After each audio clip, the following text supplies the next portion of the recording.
What's up, y'all? I'm basically doing a video because I'm bored today. It's up here Black Friday. In Fondren is usually pretty slow, but I did come up today because we said we were going to be open from like 10 to 3. And I wanted to do a little bit of cleaning up, do a few things, get my thoughts straight, and kind of go forward from there. And as I was cleaning up, it's kind of a meditation thing for me, I guess I could say. I decided to go ahead and sort out the pre-cut keys and also the scrap keys. So I've got my scrap key bin out. Those are mostly keys that were used in rekey jobs or miscuts or turned in by people or whatever the case is. They end up going to metal recycling. Now, it is different pricing in different areas. Some places are wildly different in what they can get for scrap metal. However, it's pretty commonly known that every year, while things get more expensive, recycled prices get cheaper and cheaper. When I first started scrapping, I could get almost $2 a pound for brass, and now it's like down to 90 cents. I say now, that was like 6-8 months ago that I took them in last time, so I don't know what it is now. I'm hoping it's still floating around 90 cents. I'm hoping it's more, but I doubt it will be. And so basically I've got it all out.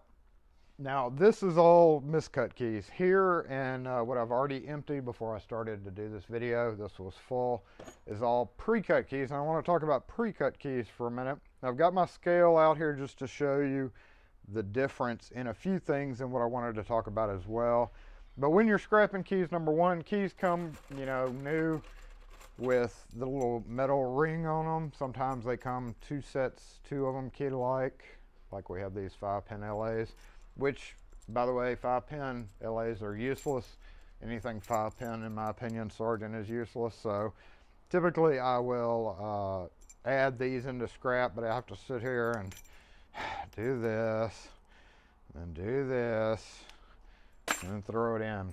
However, what I wanted to do in this video is talk about, number one, what it's worth, how many keys are in a pound, etc., etc., and then keys you need to watch out for if you're going to scrap some keys, which anybody who has this quantity of key blanks or processes this quantity of key blanks will probably already know all this information. So what I have here is the scale. We're going to weigh up how much it is, and I've already got it, I believe I've already got it tared out. Let's see, nope, okay, turn on. Okay, 88. The few times that I've done this, counted up my, the keys that are in a pound. Would you clear? Clear. Oh my goodness, clear. Off, on. Hold on. I have no idea why that was so difficult to do, but it was. Anyway, we're going to count up. Now, in this, we have just a mixture. So there's going to be smaller keys, like this Y11 style, regular keys. There's going to be automotive keys that are bigger, obviously, which would weigh more, and then a mixture of the larger headed keys, which is what we're going to talk about. So basically what I want to do right now is just get a count. Last time I did this, it averaged about 54 keys in a pound, between 52 and 54. So I'm just going to go ahead and fill up this cup till we hit a pound, and then we're going to count it.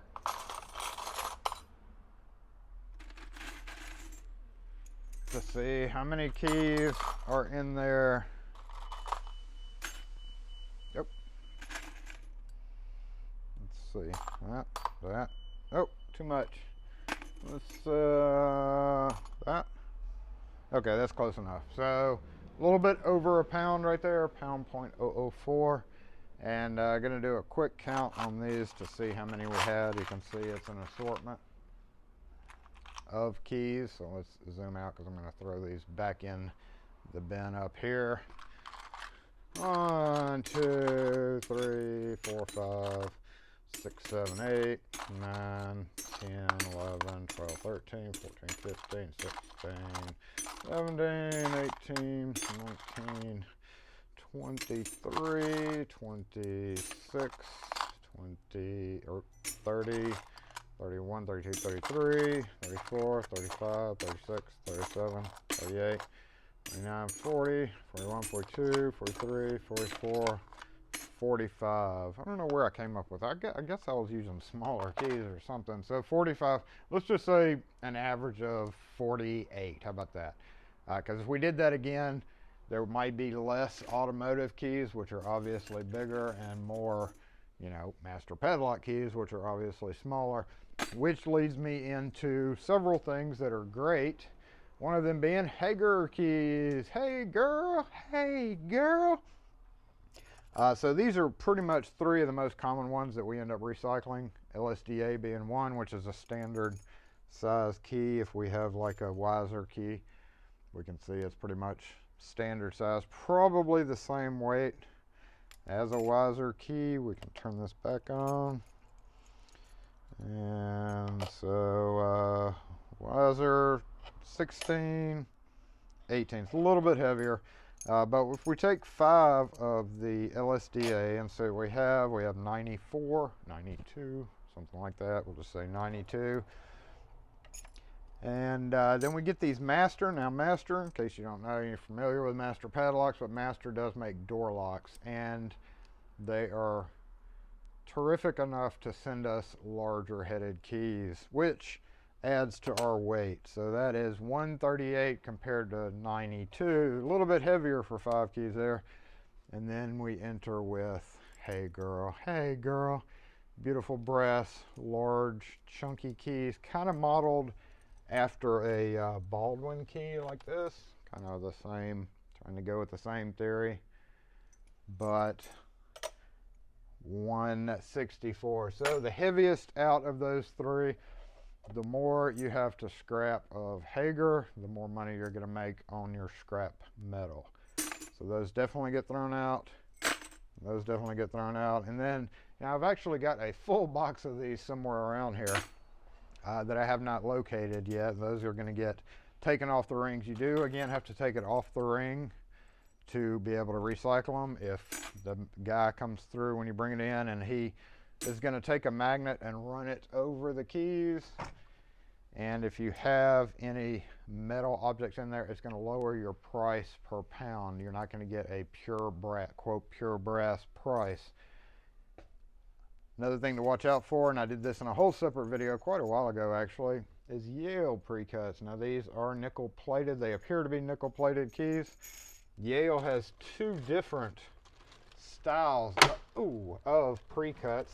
Depending on what you get, they'll have nickel silver or nickel plated, and they're obviously different. These more have a gold finish, but the one thing in common with all of them is the fact that they have metal content, and therefore if you had these mixed in with your brass keys, you were going to get a lower price per pound. Okay, so the nickel silver don't, that the nickel plated do.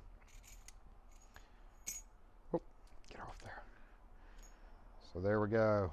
Nickel plated Yale keys have metal content, so those have to be discarded. Other than that, you do have to watch out for these nickel. The nickel silver could get thrown in because they do not. I was thinking they both had it. I'm not sure why, but they do not. So those can get thrown in scrap actually.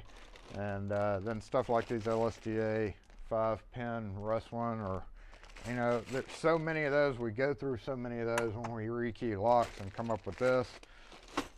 We have issues, and people are, I know some of you are like, well, just sell them, but that's kind of a process in itself, having to deal with that, having to count them up, having to deal with, oh, I didn't get so-and-so number, I've done that over the years, but oftentimes, especially when we have an almost full thing of scrap keys that are about ready to go, I always come through, and an excess in keys. I always go through and either throw these in scrap metal, which is where these are going to go. Unfortunately, that gets about 5 cents a pound compared to the 90-ish cents a pound.